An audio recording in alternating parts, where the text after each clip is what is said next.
Charles Allen, who went by the infamous moniker Big Time Charlie, left a mark on the seedy underbelly of early 20th century Denver, Colorado. His arrival in 1916 marked the inception of one of the most sprawling and illicit prostitute enterprises the city had ever witnessed. Before his arrival in Denver, Charles Allen was a man of tall tales, having ventured into the Alaskan gold strikes and even riding alongside the legendary Pancho Villa in Mexico. However, upon his arrival in the Mile High City, he embarked on a path far removed from his adventurous past. Using a cunning blend of allure and deception, he ensnared women into the dark world of prostitution. What set his operation apart was his sinister practice of introducing young girls to the clutches of heroin and opium, ensnaring them in addictions before dispatching them to numerous cribs and bordellos. Shockingly, these women received compensation not in currency, but in the form of dangerous drugs. In a remarkably brief 4-year period following his arrival, Charles Allen amassed an astonishing fortune, crossing the $1 million threshold. Astonishingly, he siphoned off half of his wealth to appease Denver authorities, effectively buying their silence and complicity in his thriving prostitution empire. The city turned a blind eye to the dark underbelly until Big Time Charlie ventured into the wholesale distribution of narcotics, pushing the boundaries of tolerance to their limits. In 1919, the law finally caught up with Charles Allen. Authorities descended upon his residence, unearthing significant quantities of heroin and opium. This marked the pivotal turning point in the saga of the notorious Kingpin. Big Time Charlie found himself sentenced to a 5-year term in the infamous Leavenworth Penitentiary in Kansas for his illegal drug trafficking activities. With his imprisonment, the empire he had so ruthlessly built crumbled into disarray. The story of what became of Charles Allen, or Big Time Charlie, after his release from prison actually remains shrouded in secrecy, lost to history, and leaving us to wonder about the ultimate destiny of this figure of the Wild West. Meet the legendary, and somewhat unknown, Apache Kid, a name that resonates with notoriety in the late 19th century. Born in 1860s on the San Carlos Reservation in Arizona, the Kid, whose true name was Hoskai Be Ne Natel, was likely of White Mountain Apache descent. However, the citizens of Globe found his Native American name a bit challenging, so they simply called him the Kid.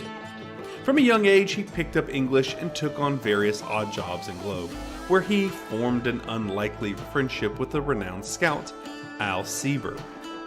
During this era in the Southwest, settlers faced constant threats from marauding Apache bands. General George Crook devised a strategy to employ Apache scouts to track down hostile Apache groups. The Apache Kid joined the initiative in 1881, quickly proving his skills and earning a promotion to sergeant in July of 1882. The following year, he accompanied General George Crook on an expedition into the Sierra Madre. In 1885 to 1886, during the Geronimo Campaign, the Apache Kid found himself in Mexico with Sieber. When Sieber was called back to the U.S. in the fall, Kid followed, but then he re-enlisted for Mexican duty and headed back south, in the Mexican town of Hasabas. A drunken brawl nearly cost the Apache Kid his life, but a lenient judge fined him $20 instead of sentencing him to death by firing squad.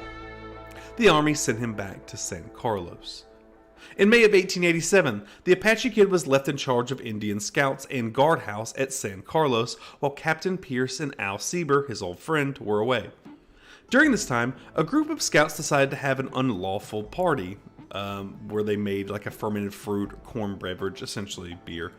Tragically, this event led to the death of Kid's father, a man named Togo de Chuz, who was killed by a man named Gonzizi. In retaliation, Kid's friends killed Gonzizi, and unsatisfied with the retribution, Kid went further and killed Gonzizi's brother. His brother's name is Rip. Upon returning to San Carlos on June 1st of 1887, the Apache Kid and other scouts were met by Captain Pierce and Al Sieber. When Pierce ordered the scouts to disarm, Kid was the first to comply. As they were being taken to the guardhouse, a shot rang out from the crowd that had gathered to witness the event. Chaos erupted, with shots fired indiscriminately. During this turmoil, the Apache Kid and several others managed to escape. Though it remains uncertain who fired the shot that hit Sieber is the one who was hit, it was for sure not the Apache Kid or the 4 scouts ordered in the guardhouse, as they had been disarmed. In response, the army quickly dispatched 2 troops of the 4th Cavalry to hunt down Kid and the other escapees. After 2 weeks of tracking along the San Carlos River, they located Kid and his group in the Rincon Mountains. The soldiers seized their horses and equipment, forcing the Apache to flee on foot into the rocky canyons. Kid communicated to General Miles that he and his group would surrender if the cavalry withdrew. Miles complied, and on June 25th of 1887, Apache Kid and 7 of his followers surrendered. Following this surrender, the Apache Kid and 4 others were court-martialed, found guilty of mutiny and desertion, and sentenced to death by firing squad. General Miles, however, was dissatisfied with the outcome and ordered the court to reconsider the sentence. When the court reconvened on August 3rd, the sentences were reduced to life imprisonment. Miles later further reduced their sentences to 10 years. They began their sentence in the San Carlos guardhouse before being transferred to Alcatraz, yes, the famous Alcatraz. However, their convictions were eventually overturned on October 13th due to bias amongst the officers in the court-martial trial. The Apache were released as free men and returned to the San Carlos, causing outrage among the local citizens. In October of 1889, a new warrant was issued in Gila County for the rearrest of the Apache Kid, this time for assault with intent to commit murder against his friend Al Sieber. On October 25th of 1889, the Apache Kid and 3 others were found guilty and sentenced to 7 years in Yuma Territorial Prison. During their transport to the prison, a violent escape occurred, leading to the death of 1 guard and the injury to another. Kid played a role in preventing further harm to the wounded guard. Although the escapees managed to flee, their tracks were erased by a snowstorm, and this event marked the last official sighting of the Apache Kid. Although unverified reports of his whereabouts would continue to resurface for years. Over the following years, Apache Kid was implicated in various crimes. He was said to have led a small band of renegade Apache followers, raiding ranches and freight lines across New Mexico and Arizona and northern Mexico. Some accounts describe him as a lone wolf, despite by his own people he was feared as an Anglo settler. He was believed to kidnap Apache women, using them until he grew tired of them and before committing further violence. Reportedly, he targeted lone ranchers, cowboys, and prospectors, killing them for resources and everything they had on their ranches. The Arizona territorial legislature even offered a $5,000 reward for his capture, dead or alive, but the reward remained unclaimed. The Apache Kid's legacy is a mosaic of differing accounts, crimes, and controversies, all stemming from his quest for revenge against the Army's treatment of the Apache Scouts. His enigmatic name, the tall man destined to come true to his mysterious end, seems to have foretold a life of intrigue and obscurity. Although the details surrounding his demise remain elusive, a memorial gravesite in the San Mateo Mountains of the Ciboloa National Forest in New Mexico stand as a testament to the legend of the Apache Kid. Local lore holds that Apache Kid met his end at the hands of vengeful ranchers in the area, marked by a tree scorched by their fury, a haunting reminder of Kid's turbulent life. This site is located 1 mile northwest of Apache Kid's peak at Cyclone Saddle, and that remains a piece of the Apache Kid's enduring legacy. Let's delve into the intriguing tale of George W. Brown, an alleged outlaw who was rumored to have connections with Henry Plummer's notorious game of The Innocents in the wilds of Montana. George W. Brown's origins are believed to trace back to Minnesota. As he grew older, he entered the Union with a Sioux woman, and together they brought several children into the world. Brown's life took an adventurous turn during the Dakota War 1862 in Minnesota, when he took a role as a scout serving under the command of Lieutenant Colonel William Rainey Marshall. However, by 1863, Brown had ventured westward to the untamed lands of Montana, where he was rumored to have played a significant role within the ruthless game known as the Innocents. In the year 1863 marked an end to the Montana Gold Rush, a time when the concept of law was a mere notion in a region, and that there was a vast part of the territory of Idaho where there was still lawlessness. This was an era where road agents ran rampant, terrorizing the region by plundering roads, ambushing stagecoaches, raiding freight caravans, and particularly targeting ore wagons laden with valuable gold shipments. These violent exploits resulted in tragic deaths of nearly 100 individuals. This, as you can imagine, infuriated locals, who grew increasingly delusional with the slow and ineffective justice system, leading to the birth of the Montana Vigilantes. One of the prime suspects of the Vigilantes' radar was Erastus Red Yeager. The Vigilantes were embarked on a relentless mission to track him, ultimately locating him in remote Stinking Water Valley within the Madison County. Yes, that is the weird name. In the company of Yeager was none other than our new friend, George W. Brown. The Vigilantes informed Yeager that he would be transported back to Virginia City to face trial. While there exists no actual documented confession, the Vigilantes claim that Yeager made a comprehensive admission of guilt during their journey back to Virginia City. He not only revealed the identities of the majority of the road agents within the gang, but also pointed an accusatory finger at Sheriff Henry Plummer, whom he identified as the leader. Following this revelation, both Yeager and Brown faced a grim fate. They were deemed guilty by the posse and met their end on January 4th, 1864, where they were hanged from a sturdy branch of a cottonwood tree along the banks of the Ruby River, situated near Lauren, Montana. This location rested approximately 11 miles northwest of Virginia City. The Vigilantes intentionally left the lifeless bodies hanging from the tree as a stark and chilling warning to anyone who would be outlaws.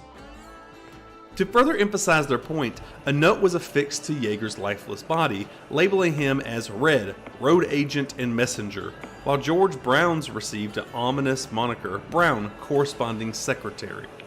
These grim reminders served as a stark testament to the uncompromising pursuit of justice in the untamed frontiers of Montana. Let me introduce our final outlaw of today's episode, a man named Charles or Charlie Bryant. He is also known as Blackface Charlie, whose life and exploits are woven into the fabric of Oklahoma's outlaw history. Charlie's journey takes us into the landscape of the Wild West adventures, gunfights, and his association with the notorious Dalton Gang. Charlie Bryant hailed from Wise County, Texas, and his journey into the world of outlaws began at a tender age. As a teenager, he embraced the life of a cowboy, immersing himself in the rugged ways of the frontier. However, fate took a dark turn when, still in his youth, he became entangled in a violent gunfight. The outcome was a face forever marked with the grains of black powder, a scar that earned him the moniker Blackface Charlie. In 1890, Charlie found himself drawn into the orbit of the infamous Dalton Gang. And if you don't know, it's a group of notorious for their daring train robberies and audacious exploits. We'll be doing a full dive into the Dalton Gang in the future. His association with the gang would lead to his involvement in the brazen train robbery near Wharton, Oklahoma, on May 9th of 1891, followed by another daring train heist near Red Rock just weeks later. Charlie Bryant was a man who harbored a deep affection for the art of gunplay, regardless of the circumstance. This affinity to trigger-happy behavior often led to the Daltons questioning his reliability. His quick impulse and trigger finger made him a formidable yet unpredictable member of the gang. So his first was, to quote the old movie with Will Smith, Wild West, we shoot first, ask questions later. That's kind of what I get from it. During a period when the gang camped near Buffalo Springs, Oklahoma, Charlie fell ill and his condition needed medical attention. He was transported to a doctor near Hennessy. While in a hotel, news of his whereabouts reached the ears of U.S. Deputy Marshal Edward Short. Without hesitation, Short moved swiftly to apprehend the outlaw.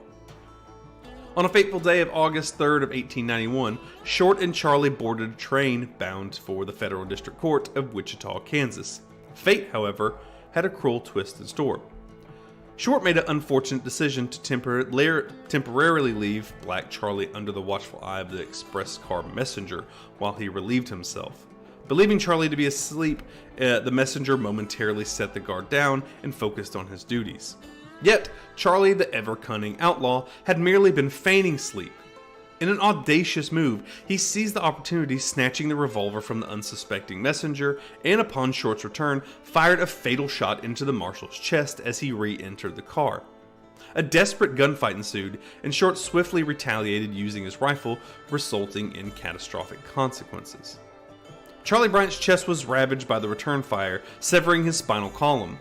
As the train rumbled on, the lifeless bodies of both men bore witness to the tragic climax of their encounter.